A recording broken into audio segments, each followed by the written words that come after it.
ফেরেন না খালি হাতে, ন্যাংটা বাবার দরবারেতে।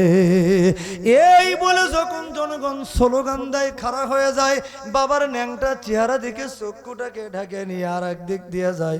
আর যখন গালি দেওয়া শুরু করে দেয়, তখন বাবার মুরিদানরা বলে, এই তোরা গালেস নে রে, গালেস নে, বাবার কাছে জিনিস আছে, জিনিস আছে। তখন তারা বলে, বাবার কাছে কি জিনিস আছে? যা আছে তা তো নিজ দিয়ে বাহির হয়ে আছে, আর কি আছে?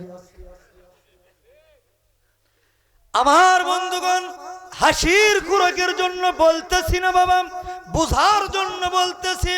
বাংলার জমিনে এই রকম ভণ্ড বাবার আস্তানা আছে না নাই? আরো জোরে বলুন, আছে না নাই?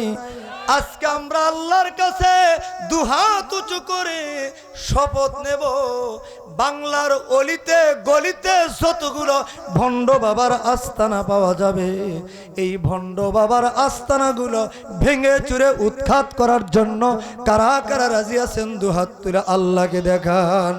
নারায়ে তাকবীর। আর যারা হাত তোলে নাই তারা ওই গ্রুপের মধ্যে আছে না নাই? বাংলাদেশে হিন্দুদের যেমন মায়ের অভাব নাই, মুসলমানদের তেমনই বাবারও অভাব নাই, কিন্তু এত কিছু ঘটে যায় কেউ কিছু বলতে পারে না রে ভাই, কথা কোন ঠিক না বেঠিক? এমনকি মসজিদের ইমামরা, মসজিদের হুজুররাও এই সব কথা বলতে পারে না চাকরি বাঁচাবার জন্য, কথা কোন ঠিক না বেঠিক? এই জন্য আমি বলি, বাংলাদেশে আলেম তিন প্রকার। কয় প্রকার? একটা হলো সরকারি, একটা দরকারি, আর একটা তরকারি। তরকারির মধ্যে প্রধান তরকারি কি? আলু।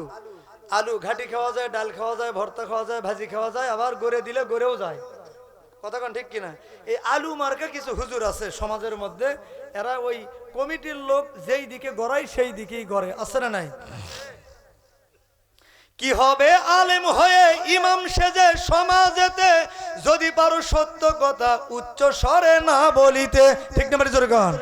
কি হবে আলেম হয়ে ইমাম সেজে সমাজেতে, যদি পারো সত্য কথা উচ্চ স্বরে না বলিতে, চাকরির ভয় করো যদি ছেড়ে দাও ওই না গদি, ঠিক?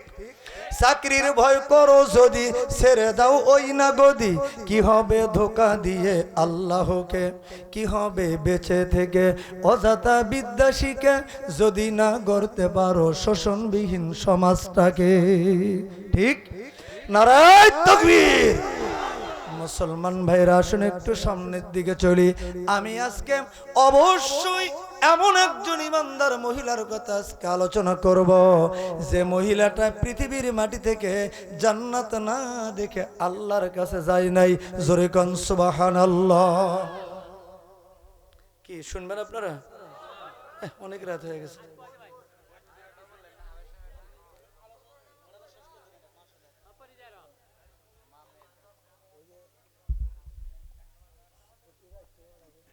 একটু জিকির করেন, লা ইলাহা ইল্লাল্লাহ, লা ইলাহা,